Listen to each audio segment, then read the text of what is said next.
So, what if you could turn a seemingly inactive list, people who have opted to not reply to you, not respond to you when your sales team is following up with them, and so you've said, you know what, they're just not going to be buyers.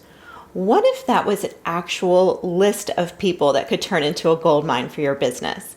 This is something that a lot of people just assume that if they went through your initial sales follow-up, or even if you have any sales follow-up, if they didn't buy the first time you made an offer, that they're not interested. And this is something that I have been really dedicating my career to. It's something that I have spent an incredible amount of time looking into, not only as a business owner who owned a brick and mortar chain for 15 years, but now as a marketing consultant. And I have to tell you that if I knew then what I know now about sales follow-up, I wouldn't even be recording this video. I would be sitting on a beach somewhere, sipping a cocktail, watching my kids play in the ocean. So what I want to share with you today is just the power of this inactive database, what it can mean for your business, and the way in which AI makes this entire system so much easier. Stay tuned.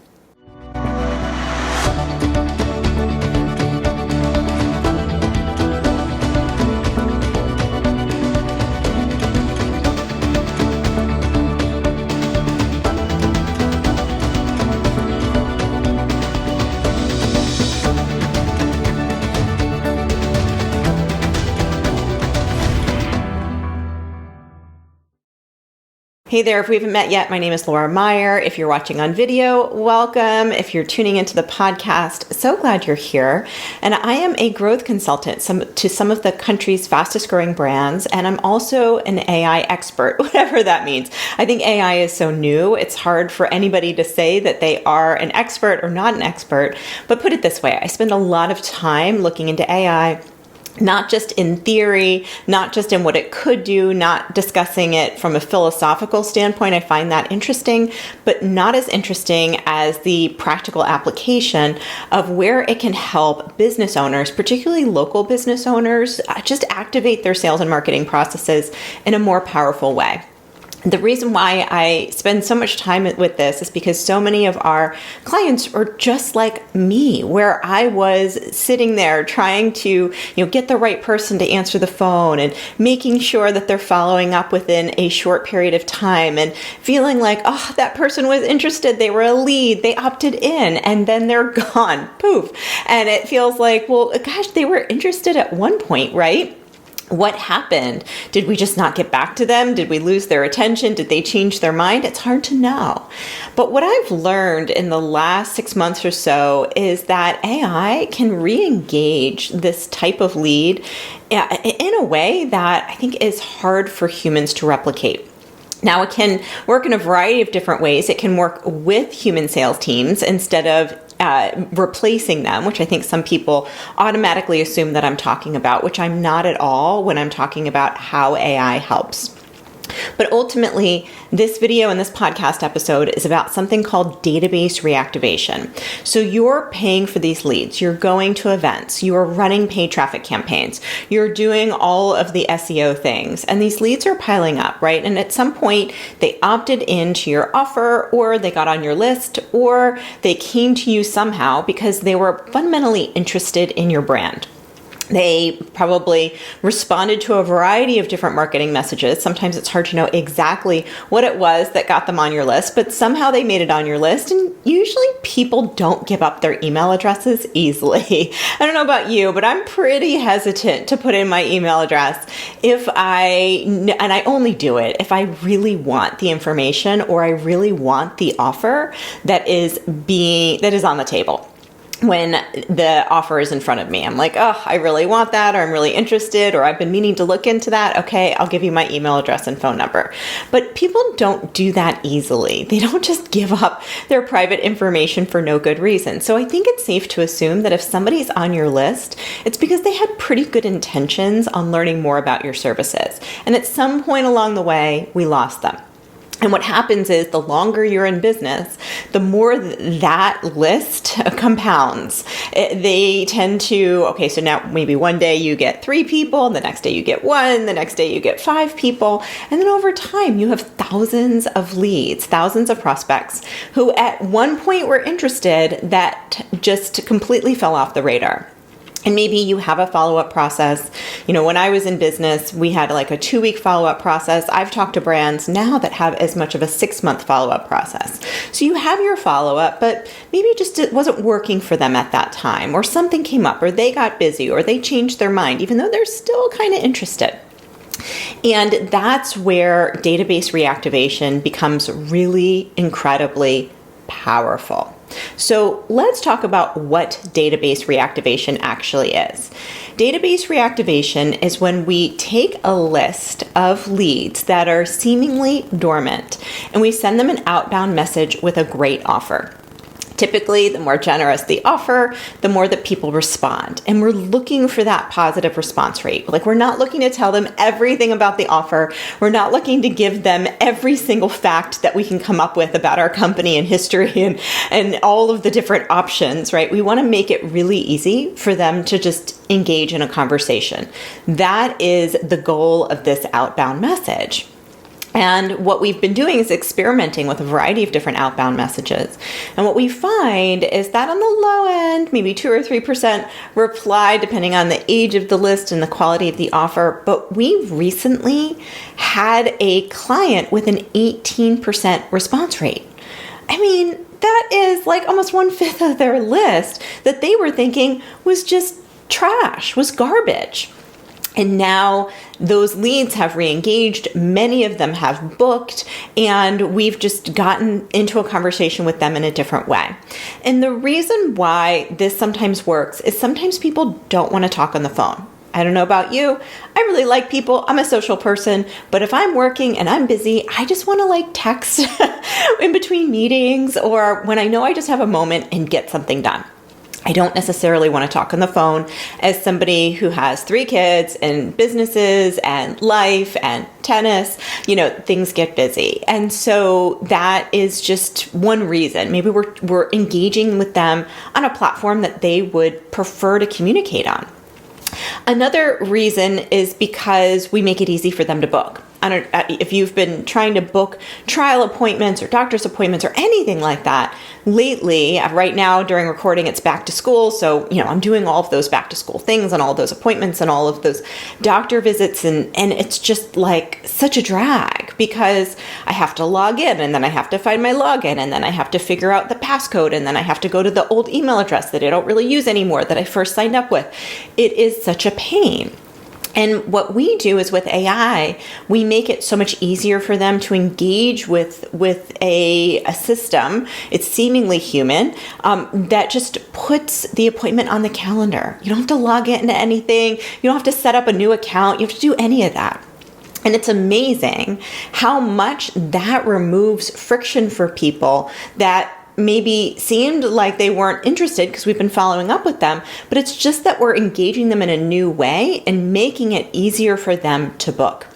So this has been really remarkable to see how well this works on a dormant database. Again, what we call database reactivation. So again, the reason why this works is not everybody books in the same way. Some people want to get on the phone. Some people don't mind logging in. Some people are like me and they're like, how can we get this done with the least amount of friction possible, right? So this is why it works, because it's combined with AI that makes it easier for them to book. The second is that sales processes that are traditional in nature just might not work for everybody. Kind of goes back to the first point of that not everybody books in the same way. But when we think about that traditional sales process, traditional follow-up, you might want to do a little bit of research on your own time, on your own terms if you're a buyer. You might not want to engage with a salesperson right away. You might want to ask a few people before making that time and money commitment. I don't know about you, but from my perspective, the time commitment is actually a bigger risk for me than a money commitment. If I'm going to pay for an appointment and it doesn't work out, that's okay. I don't mind. But the time invested in an appointment that doesn't work out or doesn't meet my needs is a huge sacrifice for me in this season of life. So it just makes it a little easier for them to do their research, ask some friends, and then come back to you. And then the third is speed to lead. And if it's a new lead, we know research shows that the quicker we get back to that lead, the more likely they are to book. Well, if we are also incorporating database reactivation, then we can re-engage them.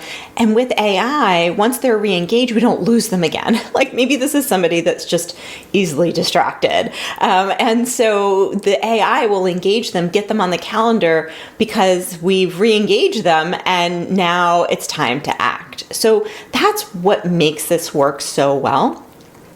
And the factors that contribute to the success of database reactivation are a couple, come back to a couple KPIs, key performing indicators that we like to see. The first is positive response.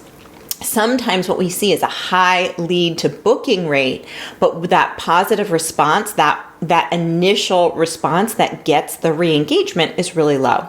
And this has to do with a couple different factors. The first is the strength of the offer. Like the more generous the offer, the more likely people are to respond in a positive way because they're like, oh, well, that's a juicy offer. All right, tell me more. Now I'm curious. What does it cost? Or what are the long-term commitments? What's involved, right? But now we're in a sales conversation, which is fantastic.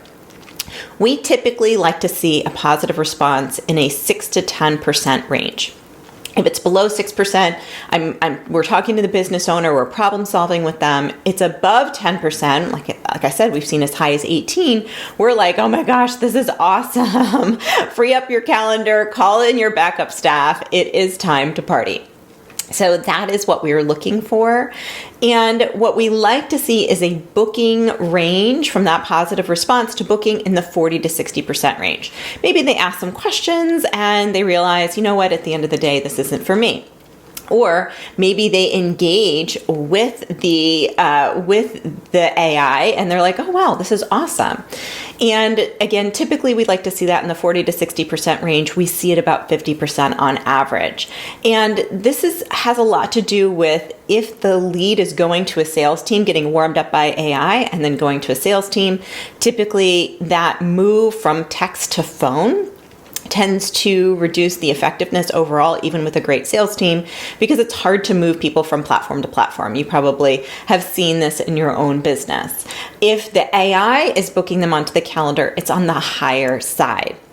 And then again, the relationship with the brand and just the overall feeling that people get, that high level of care and concern, which is how we think about programming the AI, that has a lot to do with how well they book as well. So this has been just fascinating. I remember when I sold one of my old company-owned locations and turned it into a franchise location, I remember that one of the biggest assets on the asset list was the email list. And that email list was I kind of thought, okay, we're going to put it on the list of assets, but you know, we've hit up that list so many times. I'm not sure how many of those people could turn into prospects.